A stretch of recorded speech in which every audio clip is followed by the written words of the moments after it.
The message arrived on a Tuesday morning, and it changed everything humanity had ever known about its place in the universe. Admiral Cole stood on the bridge of the USS Horizon, Earth's proudest flagship, watching the stars drift past the observation windows. He was a tall man with hair and calm eyes that had seen 30 years of service in the peacetime fleet. He had never fired a weapon at a living target. He had never needed to. The galaxy had been at peace for 3,000 years, and humanity had enjoyed 5 centuries of that golden age since joining the Galactic Concord. The communication officer, a young woman named Corinne Wells, looked up from her console with confusion written across her face. She was 26 years old and had joined the fleet because she loved the idea of exploring distant worlds. She had never expected to receive a message like this. "Admiral," she said, her voice uncertain, "we are receiving a priority transmission from the Dominion. It is marked for immediate attention of all human leadership." Cole turned from the window. They were the oldest and most powerful species in the known galaxy. They had built empires when humanity was still learning to make fire. They commanded fleets that numbered in the tens of thousands, and they had always looked at humans the way a giant might look at an ant. "Put it through," Cole ordered.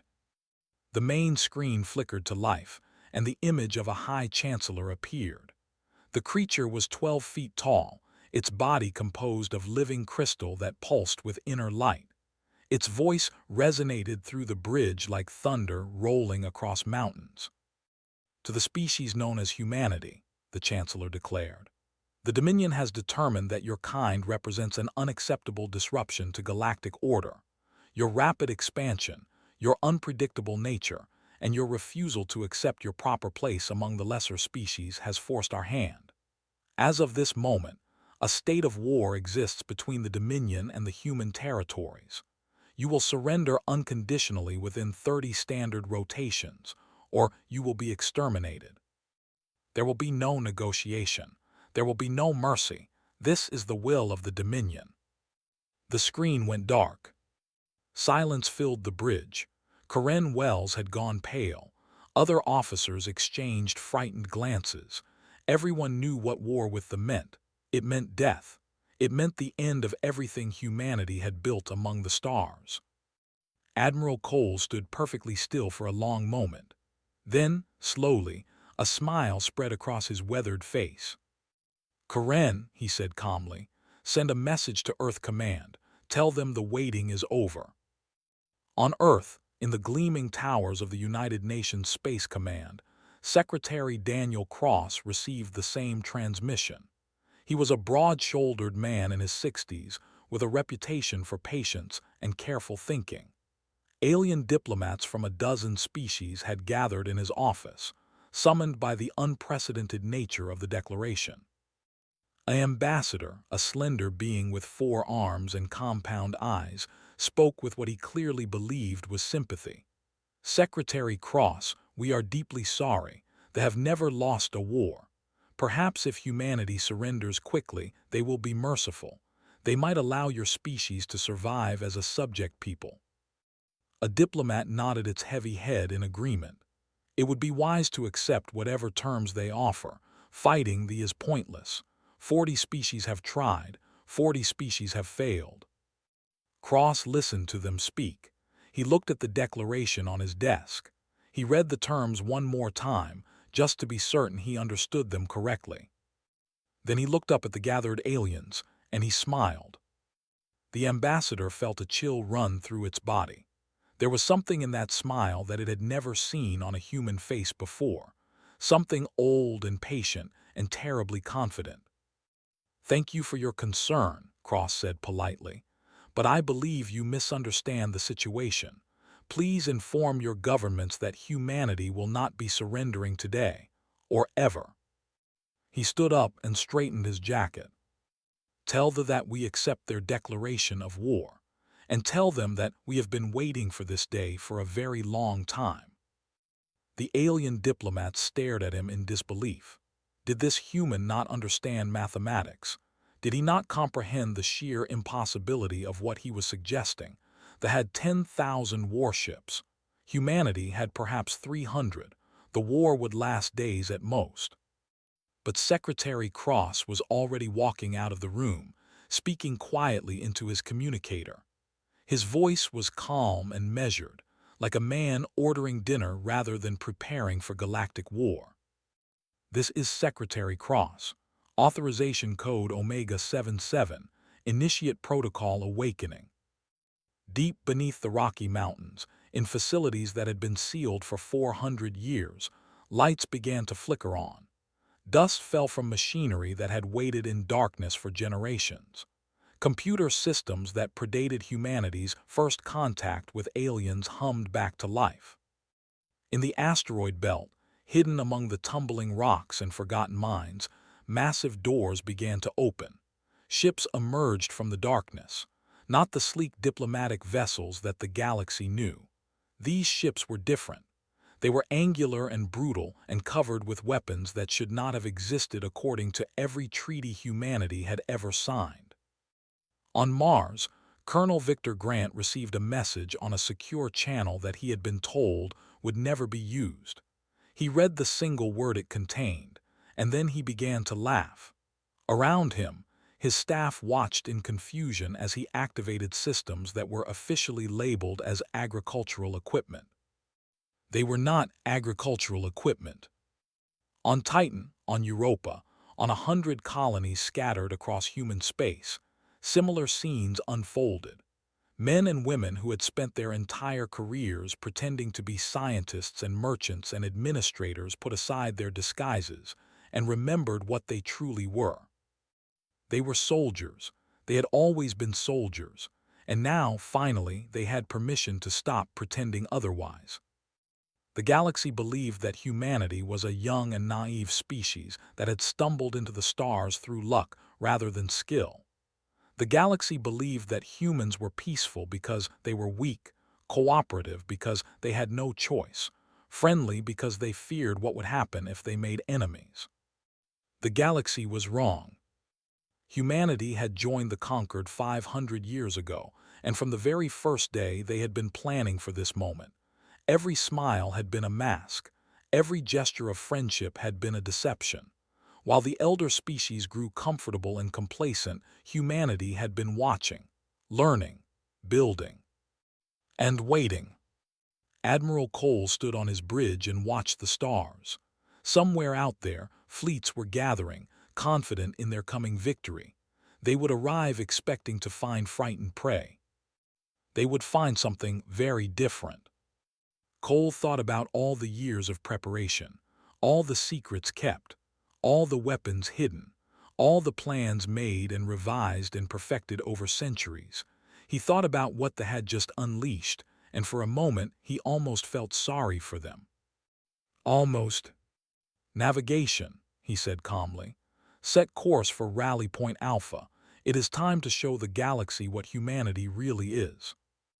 The horizon turned toward the darkness between stars, and the first chapter of a war that would reshape the galaxy had begun. Humanity smiled and prepared for battle. They had been waiting 3,000 years for someone to be foolish enough to start something. Now it was time to finish it. Captain Lisa Monroe had served in the fleet for 20 years. She had traveled to distant worlds, negotiated with alien species, and represented humanity at diplomatic functions across the galaxy. She was 43 years old, with short brown hair and steady hands that had piloted ships through asteroid fields and solar storms.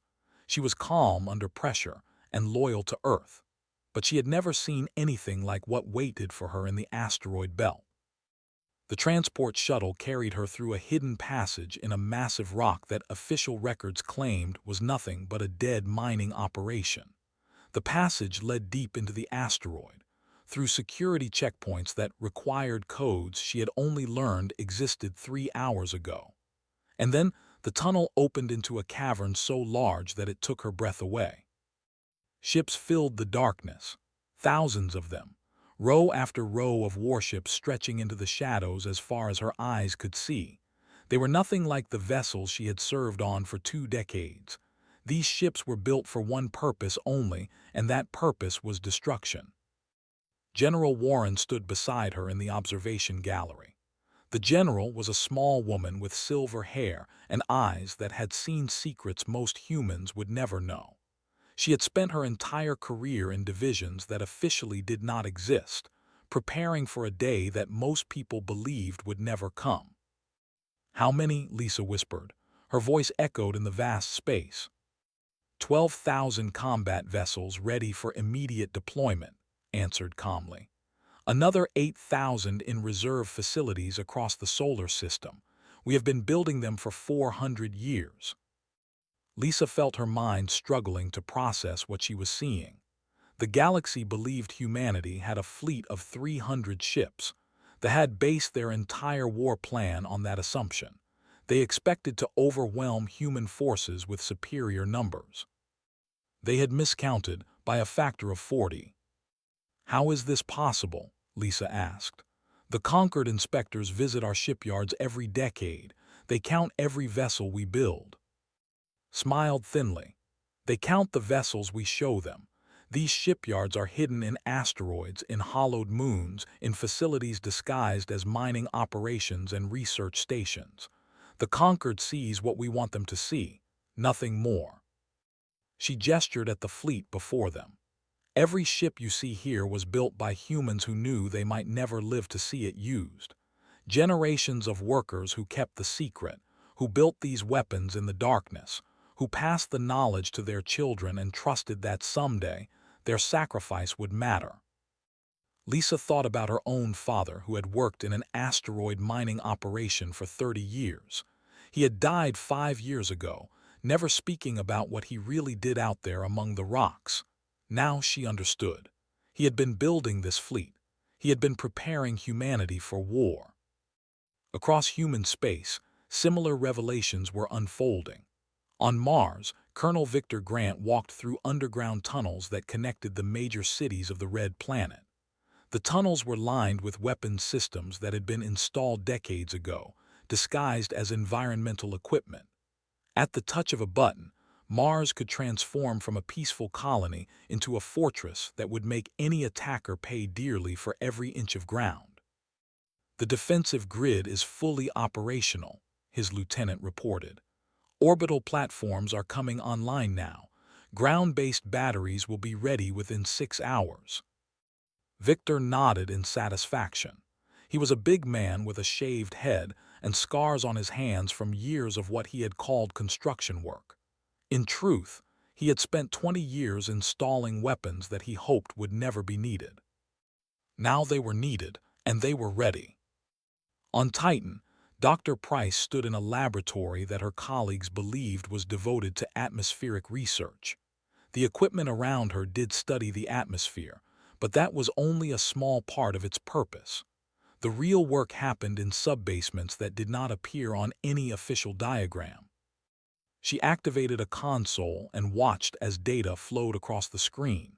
Weapons designs that had been developed in secret for centuries. Combat algorithms that predicted enemy behavior with terrifying accuracy. Shield frequencies that could counter every known weapon system in the galaxy. Humanity had not wasted its time among the stars. While the elder species grew comfortable with peace, human scientists had been asking a simple question: what if peace ends? And they had devoted their lives to ensuring that when that day came, humanity would be ready. The most dramatic change happened not in shipyards or weapons labs, but in the hearts and minds of ordinary people. A message went out across all human channels, reaching every colony, every outpost, every ship and station where humans lived and worked. All reservists report for active duty. Protocol awakening is in effect. In schools across human space, teachers who had spent years educating children revealed their true training. They were veterans of simulation exercises that had prepared them for exactly this moment. They began organizing evacuation procedures and defensive preparations with calm efficiency. In factories, workers who built civilian goods switched production lines to military equipment with practiced precision. The changeover plans had existed for generations, updated every year, tested in secret drills that the rest of the galaxy never suspected. On transport ships, crews opened sealed compartments and removed weapons that had traveled hidden for decades. Civilian vessels transformed into armed warships in a matter of hours. The pilots who flew them had trained for combat in simulators disguised as entertainment systems. They believed they were attacking a soft target, a species of traitors and diplomats who had forgotten how to fight. They could not have been more wrong. Every human adult had received military training. It was disguised as physical education in schools, as team sports in universities, as fitness programs in workplaces. But the skills taught were real. Every human knew how to shoot, how to follow orders, how to work as part of a unit. They had been preparing for war their entire lives without even knowing it. Commander Gregory Nash stood in a training facility on Luna, watching the latest reports come in from across human space. Ships were launching from hidden bases. Soldiers were reporting for duty. Weapons systems were coming online by the thousands. "It is beautiful," he said softly. 400 years of preparation, and it all comes together in a single day. His aide, a young woman named Rachel, looked at the displays with wonder. "Did we really keep this secret for so long? How is that possible?" Gregory turned to face her. "Because we understood something the elder species never did. Peace is not guaranteed. Peace is not permanent. Peace is a gift that can be taken away at any moment by anyone with enough ships and enough cruelty." He looked back at the screens showing humanity rising to war. We smiled at the galaxy.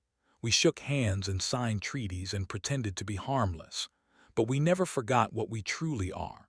We are the children of a world that taught us to fight before we learned to walk. We carry the memory of 1,000 wars in our blood. And when someone threatens our survival, we become something the galaxy has never seen before. Across human space, the awakening continued. Ships launched into the darkness. Soldiers donned armor they had been fitted for years ago, weapons charged with power that had been stored for this very moment. They had declared war expecting easy victory. They would find instead a species that had been dreaming of this day for centuries. A species that had turned peacetime into preparation time. A species that smiled because it knew something its enemies did not. Humanity was ready. And the galaxy was about to learn why that was the most terrifying thing imaginable. The Seventh Fleet entered human space with the confidence of predators who had never known defeat. 800 warships moved in perfect formation, their crystalline hulls gleaming with power, their weapons charged and ready. Commander Vol stood on the bridge of his flagship and looked at the tactical display with something close to boredom. This would be a simple operation. The humans had perhaps 40 ships in this sector, according to intelligence reports. Vol had crushed larger forces before. He had conquered 12 species in his long career.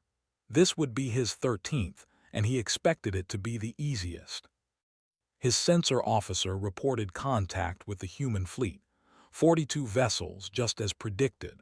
They were holding position near a gas giant, making no attempt to flee or hide. Vol felt a flicker of contempt. Did these creatures not understand mathematics? Did they truly believe 40 ships could stand against 800? Perhaps they hoped to negotiate. Perhaps they would beg for mercy. Vol decided he would listen to their pleas before destroying them. It might be amusing. Commander Shaw stood on the bridge of the USS Valiant and watched the fleet approach. He was a lean man with dark skin and calm eyes that showed no fear. He had trained for this moment his entire life. His crew had trained for this moment. And behind his small flotilla, hidden in the electromagnetic shadow of the gas giant, 2,000 warships waited in perfect silence. "They are not slowing down," his tactical officer reported. "Enemy fleet will be in weapons range in 4 minutes." Nodded slowly. "Good, let them come closer. I want them deep in the trap before we spring it." On the flagship, Vol ordered his fleet to accelerate. He wanted to finish this quickly. There were other human colonies to subjugate, and he intended to claim as many victories as possible before other commanders took the glory. The human ships remained motionless. They did not power weapons. They did not raise shields. They simply waited. Vol felt a moment of unease. This was not normal prey behavior. Prey ran. Prey fought desperately. Prey did not wait calmly for death to arrive. "Commander," his sensor officer said suddenly, "I am detecting anomalous readings behind the human fleet.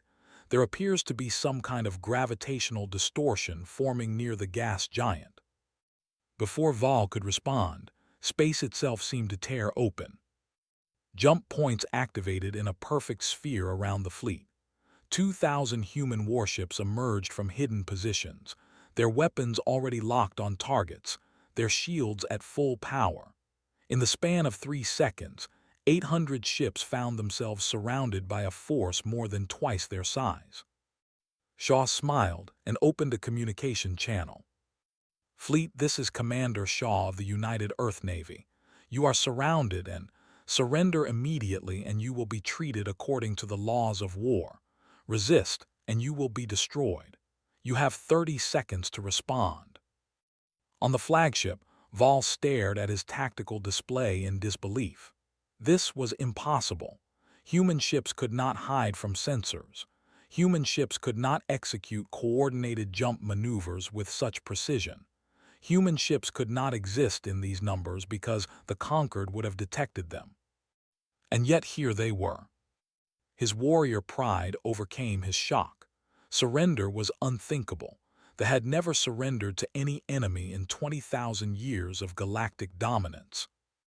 "All ships," he commanded, "attack formation, target the enemy flagship and destroy it, break through their lines and regroup on the far side."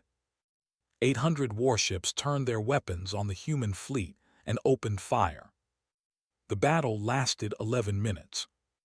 Lieutenant Maya Collins flew her fighter through a storm of plasma fire and crystal shards. Her squadron had been assigned to disable a carrier, and she intended to complete that mission. Her ship was small and fast, designed by engineers who had studied weapons for centuries and built their craft to be nearly impossible to hit. She dove beneath the carrier's defense grid, fired a precise burst into its engine systems, and pulled away before the explosions reached her. The carrier went dark, its crew suddenly powerless in the void. 12 seconds. That was how long it took to cripple a ship that had conquered civilizations.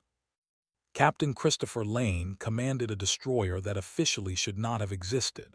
His weapons used technology that violated every conquered restriction on military development. When he fired at a cruiser, his beams passed through its shields as if they were not there. The cruiser came apart in a flash of light and debris. All across the battlefield, similar scenes unfolded. Human ships moved with coordination so perfect that commanders suspected some form of telepathy. They anticipated attacks before they happened. They exploited weaknesses that should have been impossible to know. They fought with the efficiency of machines and the creativity of beings who had spent learning to survive. Commander Vol watched his fleet die around him. Ship after ship vanished from his display. Communications filled with screams and static. The humans were not just winning. They were annihilating his force with methodical precision. A human vessel targeted his flagship. He felt the ship shudder as its shields failed. He saw the hull breach warnings flash across his console. In the final moment of his life, he understood the terrible truth. The humans had been waiting for this. They had wanted this. Every smile, every gesture of peace, every appearance of weakness had been a lie designed to make this moment possible. They had not invaded human space. They had walked into a trap 3,000 years in the making. When the battle ended, not a single ship remained operational. The humans had lost 3 vessels and 17 fighters. 300 escape pods drifted in the debris field, their occupants captured rather than killed. Shaw looked at the aftermath and felt no joy. He felt only the grim satisfaction of a job completed. This was the first battle of the war, but it would not be the last. They would send more fleets. They would learn from this defeat and adapt their tactics. But so would humanity. And humanity had been learning how to fight for far longer than anyone in the galaxy suspected. Across known space, news of the battle spread at the speed of light. The elder species watched in shock as reports confirmed the impossible. A battle fleet had been destroyed with minimal human losses. The great predators of the galaxy had been humiliated by a species they had dismissed as insignificant. The High Chancellor received the news in silence. His crystalline body pulsed with colors that indicated profound distress. He had ordered this war expecting easy triumph. He had not expected his enemy to be ready. He had not expected them to be waiting. For the first time in 20,000 years, a leader felt fear. And in human space, soldiers and civilians alike received word of the victory. They did not celebrate with cheers or parades. They simply nodded and returned to their preparations. This was only the beginning. The galaxy had finally met the real humanity. And humanity had only just started fighting. The Galactic Concord had not held an emergency session in 800 years. The last time had been during a minor border dispute between two species that no longer existed. But the events of the past few weeks demanded attention that could not wait for scheduled meetings. 11 elder species sent their highest representatives to the Great Council Chamber on the neutral world of Prime. The room was vast, built to accommodate beings that ranged from small enough to sit in a human hand to large enough to fill a shuttle bay. Holographic displays flickered with images of burning ships and human fleets emerging from impossible hiding places. Ambassador Price walked into the chamber alone. She was a woman in her 50s with hair pulled back from a face that showed no emotion. She had served as humanity's voice to the galaxy for 15 years, always polite, always diplomatic, always careful to make her species appear harmless and cooperative. Today would be different. The speaker, a massive creature with skin and 6 eyes, addressed her with poorly hidden contempt. Ambassador Price, the Concord has summoned you to explain humanity's actions.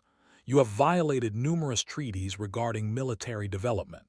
You have destroyed a fleet using weapons that should not exist. You have revealed that your species has been deceiving this body for centuries. Nodded calmly, yes, we have done all of those things. The chamber fell silent. The elder species had expected denials, explanations, excuses. They had not expected a simple admission of guilt. You want to know how, continued. You want to know why. You deserve answers, and I am prepared to give them. She activated a holographic display that filled the center of the chamber. Images of Earth appeared, stretching back thousands of years. Wars, countless wars. Humans fighting humans with stones, then swords, then guns, then weapons that could destroy cities in a single flash. When humanity joined the Conquered, we were told that the age of conflict was over. We were told to disarm, to trust in collective security, to believe that the elder species would protect us from any threat. Paused, letting her words hang in the air. We smiled, we agreed, and we lied. The ambassador rose from its seat. You admit to deliberate deception of this body. I admit to ensuring the survival of my species. His voice was cold and clear. You told us that peace would last forever. We knew better. Our entire history taught us that peace is temporary, that sooner or later someone would decide we were worth conquering, and we were right.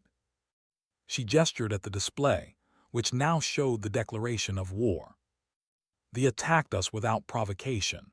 They gave us a choice between slavery and death, and thanks to our preparations, we were able to choose neither. Commander Gregory Nash stepped forward from the shadows behind the ambassador. He was tall and broad, dressed in the uniform of the United Earth Navy. His presence made several of the smaller species uncomfortable. There was something predatory in the way he moved. For 500 years, Gregory said, humanity has studied every species in this chamber. We learned your tactics, your weapons, your weaknesses. We built ships designed specifically to counter your technology. We developed strategies to defeat your fleets. And we did all of this in secret, hidden in places your inspectors never thought to look. The representative, a younger member of the ruling family, stood with rage glowing in every crystal of its body. This is treachery of the highest order. You have made fools of us all. You have broken every law of the conquered. Turn to face the directly. We broke your laws to survive your aggression. Your species declared war on us.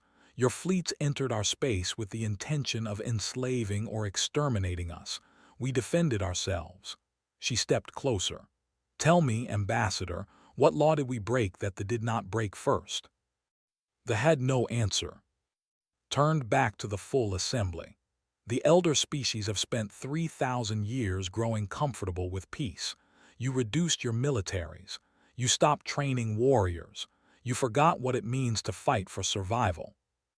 She paused, and when she spoke again, her voice carried the weight of centuries. Humanity never forgot. We could not afford to forget. Our world taught us from our first breath that the universe is dangerous, that peace must be defended, that the moment you stop being ready to fight is the moment someone will come to take everything you have.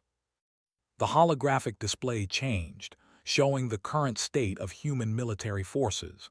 Ships, weapons, soldiers, resources.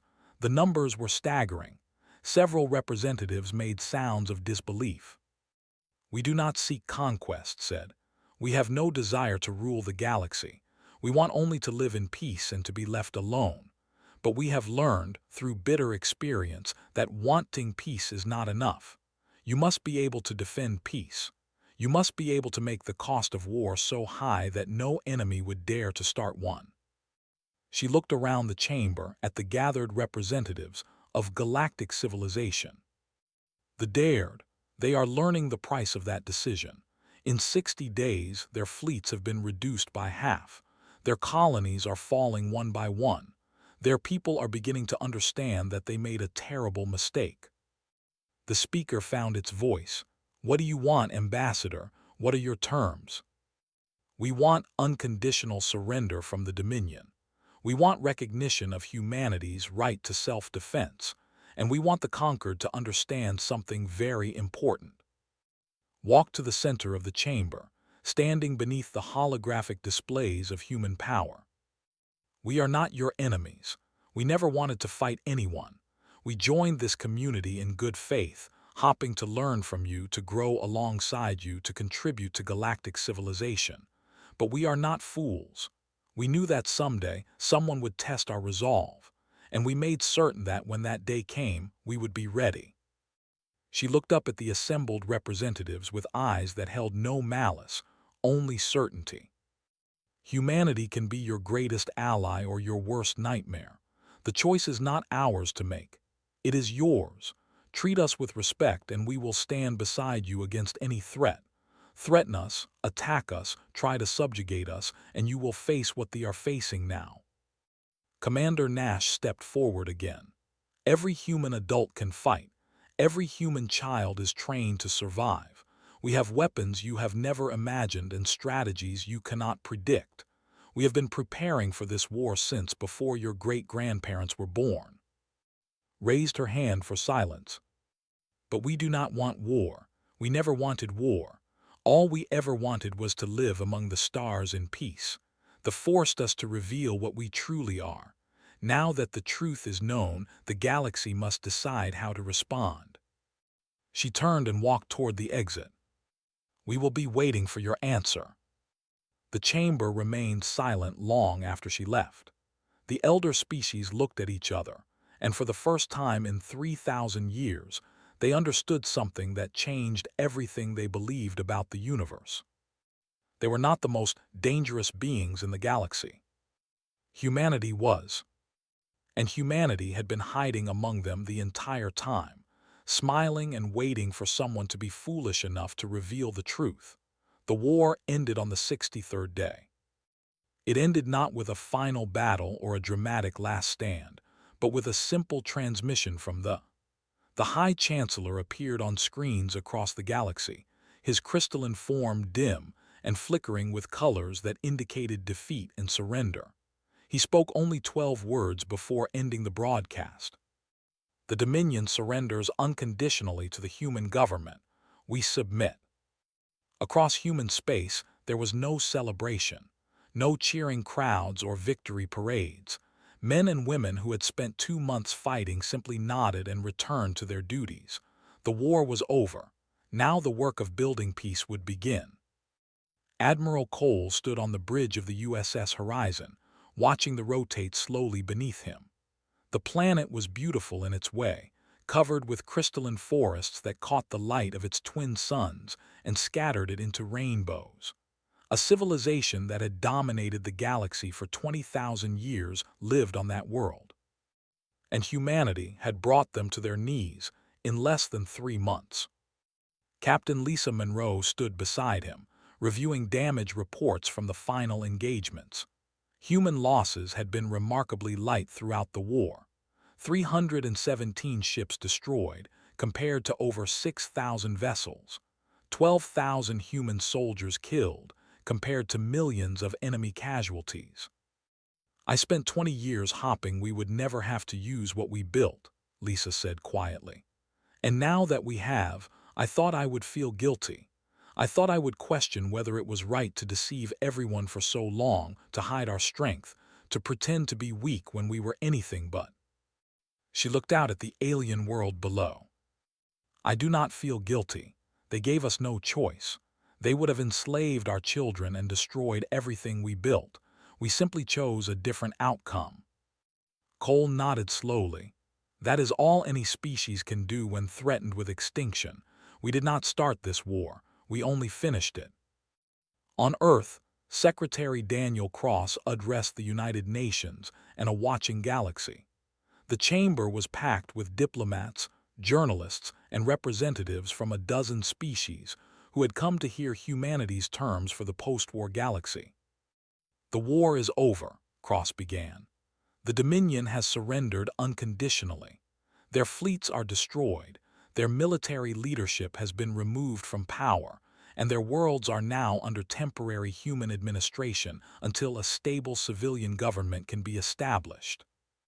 He paused, looking at the cameras that broadcast his words to billions of beings across the stars. "Let me be clear about what humanity does not want. We do not want an empire. We have no interest in ruling other species or conquering other worlds. We have no desire to become the new, using our power to dominate and control." He leaned forward, his voice growing firm. "But let our actions in this conflict serve as a message to any who would threaten us. We remember every war we ever fought. We carry the lessons of 1,000 conflicts in our blood. We built a civilization from chaos and turned our worst instincts into our greatest strengths. We can be your allies, your partners, your friends." His expression hardened. "But if you choose to be our enemy, if you threaten our homes and our families, know this. We have 3,000 years of patience waiting to be tested, and we will never stop. We will never surrender. We will pursue victory with every resource we possess, across every battlefield you can imagine and many you cannot." He stood straight, facing the galaxy without fear. "The learned this lesson. We sincerely hope no one else needs to." The galaxy listened. The galaxy understood. And slowly, carefully, the galaxy began to accept the new reality. 5 years passed.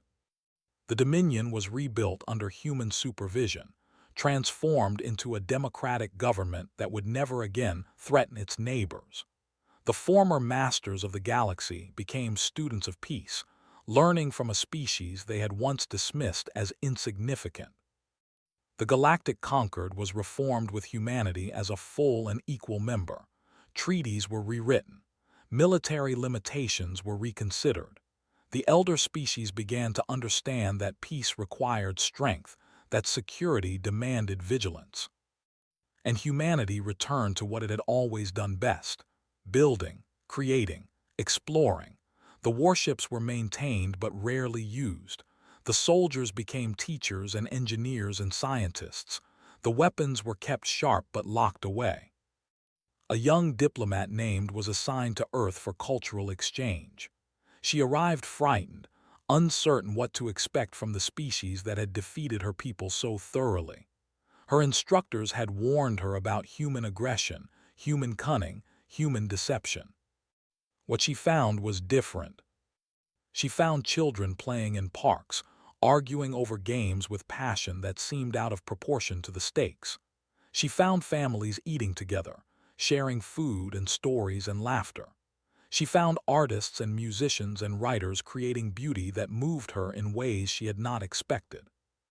Her guide was a woman named Moore, a middle-aged teacher with kind eyes and a patient manner. Showed her schools and hospitals and research facilities. She introduced her to humans from every walk of life. On her last day on Earth, asked the question that had haunted her since arriving. "How do you do it?" she asked. "How do you raise children to be so peaceful and yet turn them into soldiers who could destroy my entire civilization?" Smiled warmly. She led the young diplomat to a window overlooking a school playground where children were engaged in some kind of competitive sport. "We raise them to cooperate," explained, "to be kind, to solve problems peacefully, but we also raise them to never accept defeat, to never give up, to fight for what they love with everything they have." She gestured at the playing children. "Every game they play teaches them strategy. Every argument teaches them diplomacy. Every competition teaches them to win." She looked at the. "We do not make soldiers out of our children. We make humans out of them. The soldier part just comes naturally when it is needed." Returned home 6 months later. Her report to the council became required reading for every diplomat and military officer in the new government. In it, she described what she had learned about humanity. "They are patient," she wrote. "They are the most patient predators I have ever encountered. They will wait centuries for the right moment to strike. They will smile and trade and cooperate for generations, all while preparing for the day when someone is foolish enough to threaten them." She continued with a warning. "Do not be deceived by their kindness. Do not mistake their gentleness for weakness. Behind every friendly human face is a warrior waiting to emerge. They have simply learned to keep that warrior hidden until it is needed." Her final words became famous across the galaxy. "Pray they remain our friends, because I have seen what happens to their enemies, and there is nothing left of them but ashes and memory." The galaxy took her warning to heart. 3,000 years of peace had ended with the declaration of war. A new era began with their surrender, and humanity, the youngest species in the conquered, had shown the universe something it would never forget. Some species were dangerous because they sought power. Humanity was dangerous because they did not seek power. They simply refused to let anyone else take theirs. And in the end, that made them the most dangerous beings the galaxy had ever known. The stars continued their ancient dance. Civilizations rose and fell across the cosmos. Wars came and went, though none dared to involve humanity directly. And through it all, the children of Earth smiled at the universe and waited, just in case anyone else needed to learn the lesson. They hoped no one would. But they were ready if someone did. They would always be ready. That was what it meant to be human.